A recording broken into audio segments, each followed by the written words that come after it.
3 वर्ष में एक बार अधिक मास आता है, पुरुषोत्तम मास आता है। हम पूरी कथा पुरुषोत्तम मास की भी आपको कथा के बीच में कहेंगे।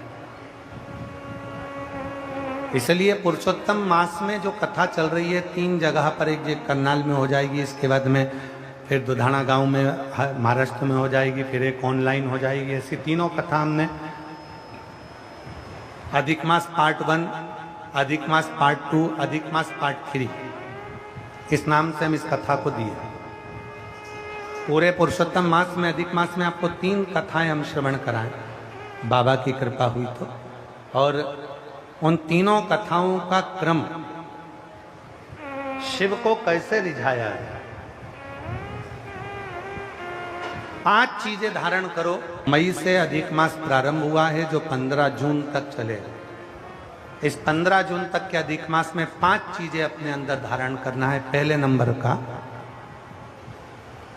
शिव जी को 1 लोटा जल सुबह से लेकर शाम तक के बीच में कभी भी चढ़ाना जरूर है।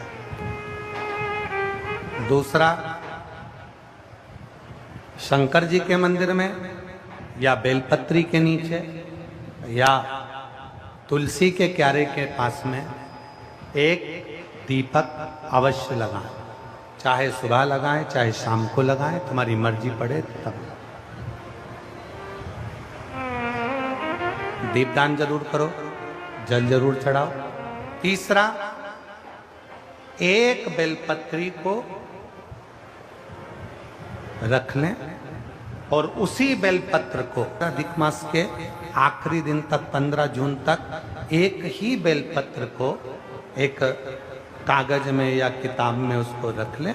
उसको रोज शिव जी को समर्पित करें।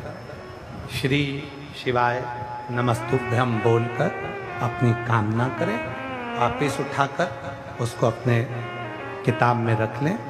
फिर कल वापिस समर्पित करें, फिर वापिस रख लें, फिर वापिस समर्पित करें। 1 महीना अधिक मास का, पुरुषोत्तम मास का, यदि एक ही बेलपत्र को सर्वत्र चढ़ाया जाए, उसी बेलपत्र को बारंबार समर्पित करा जाए और उस बेलपत्र को अधिक मास पूर्ण होने के बाद फिर उसको जो आप मालपुआ दान करते हैं उस मालपुए के साथ अगर दान कर दें तो जिंदगी में कभी किसी के दरवाजे पर हाथ नहीं फैलाना पड़ेगा। भगवान इतनी बरकत आपको प्रदान करे, इतनी बरकत दे। एक बेलपत्र, वही बेलपत्र पहले दिन से चालू होती है। किसी भी शिवलिंग पर, चाहे पार्थिव पर चढ़ा लो, आप चाहें तो अपने, हम गुरुजी हम वहां पर नहीं है, हम कथा में रहते हैं, हम कथा सुनने जाते हैं, तो हम कहाँ चढ़ाएं? एक कंकर उठाओ, पार्थिव पे चढ़ाओ, पेड़ के को दान किया जाए। पतासा है, मिठाई है, कोई 33 कोई भी सामग्री 33 जो मीठी हो वो रखकर आप दे सकते। कभी किसी के दरवाजे पर कितनी भी मुसीबत आ जाए, कितना भी दुख आ जाए, कितनी भी तकलीफ आ जाए, कितना भी कष्ट आ जाए, कितना भी कष्ट आ जाए, आपको किसी के आगे हाथ नहीं फैलाना पड़ेंगे। लक्ष्मी की व्यवस्था स्वयं मेरा कुबेरेश्वर महादेव, मेरा महाकाल राजा, मेरा विश्वनाथ स्वयं एक बेल पर वही चलती। 5 चीजें करना है आपको।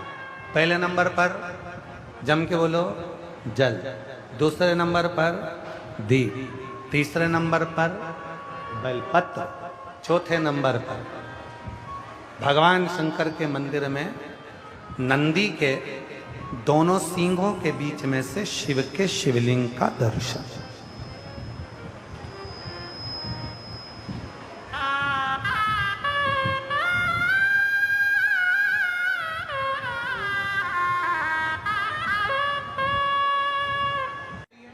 अगर पुरुषोत्तम मास में, अधिक मास में हम नंदी के दोनों सींगों के बीच में से शंकर के शिवलिंग का दर्शन कर लेते हैं तो अपने अंतिम सांस तक शरीर के अंदर कोई बड़ी बीमारी कभी नहीं आती, कोई गंभीर बीमारी कभी नहीं, क्योंकि ज्येष्ठा का अधिक आया है। ज्येष्ठा का जो अधिक होता है उसमें अगर सींग, दोनों सींगों के बीच में से शिव के शिवलिंग का दर्शन करिए शरीर में कभी कोई बड़ी बीमारी, ऐसी बीमारी नहीं आएगी जिसका इलाज है ही नहीं। जब हम पार्थिव पूजन करते हैं, पार्थिव शिवलिंग का निर्माण करते हैं, तो उस पार्थिव पूजन में जब हम दिल से बाबा को जो कहते हैं, बाबा उसको स्वीकार करते हैं। भगवान श्री राम जी ने पार्थिव पूजन करी थी जिस समय लंका का ऊपर आक्रमण करने जा रहे थे, सेतु बांधने जा रहे थे। भगवान कृष्ण ने पार्थिव पूजन करी थी जब भगवान कृष्ण की यहाँ संतान नहीं थी, तब उन्होंने गर्गाचार्य बाबा के कहने पर पार्थिव पूजन। और मेरी जीजियों, अधिक मास का महीना चल रहा है, पुरुषोत्तम मास चल रहा है, मलमास चल रहा है। इस पुरुषोत्तम मास में 13 जून को अधिक मास पुरुषोत्तम मास की शिवरात्रि पड़ेगी। 13 जून में आ गई तो 1 साल 2 साल नहीं, वो 7 पीढ़ी तक टिकती है। उसको धन लक्ष्मी कहा, धन लक्ष्मी। लोग कहते हैं गुरुजी एक बेलपत्र चढ़ाने से कितना फल मिलता है। शिव महापुराण की कथा में कुमार खंड के अंतर्गत, शिव महापुराण की कथा में कुमार खंड में लिखा, एक बेलपत्र का मात्र स्पर्श कर लेने पर, मात्र स्पर्श कर लेने पर 3 लक्ष्मियां हमारे ऊपर कृपा करना प्रारंभ कर दे। एक बेलपत्र का मात्र स्पर्श कर लेने।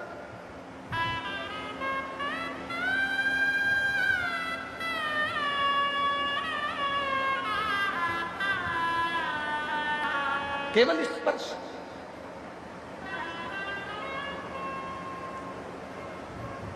एक काशी में कथा करी थी, पहले नंबर वाली, दूसरी वाली नहीं, पहली वाली कथा। उस पहली वाली कथा में कहा था, जब जीवन में तुम्हें लगने लगे कि तुम्हारे पास में लक्ष्मी की कमी हो रही है, धन की कमी हो रही है, संपदा की कमी हो रही है, वैभव की कमी हो रही है, खूब मेहनत करना, कर्म को जागृत करना, परिश्रम पूरा करना, रात दिन एक कर देना, इधर उधर भटकना मत ही। किसी के कहने पे यहाँ मत जाना कि मैं इनको ये दिखा दूंगा, इनको हाथ दिखा दूंगी, इनको पत्रिका दिखा दूंगी, इनको ये दिखा दूंगा, उनसे भभूति ले आऊंगा, उनसे बेल ले आऊंगा, उनसे नारियल ले आऊंगा तो मेरा काम हो जाएगा। ना ना ना, शिव महापुराण का कुमार खंड कहता है, जब तुम्हारे यहाँ धन की कमी हो, अपने परिश्रम को बढ़ाओ, अपनी मेहनत को बढ़ाओ, अपने कर्म को बढ़ाओ, अपनी लगन को बढ़ाओ, अपनी एकाग्रता को बढ़ाओ। और साथ में शंकर जी के मंदिर में बेलपत्र हमेशा कब चढ़ाते हो? पहले तुम जल चढ़ाते हो, उसके बाद बेलपत्र चढ़ाते हो। पर जब तुम्हें लगने लगे कि मेरे घर में संपदा की कमी हो रही है, धन की कमी हो रही है, धन के पीछे क्लेश हो रहा है, पैसे के पीछे क्लेश हो रहा है, तो उस बेलपत्र को पहले चढ़ाओ और जो घर से जल लेकर आई हो वो बाद में चढ़ाओ।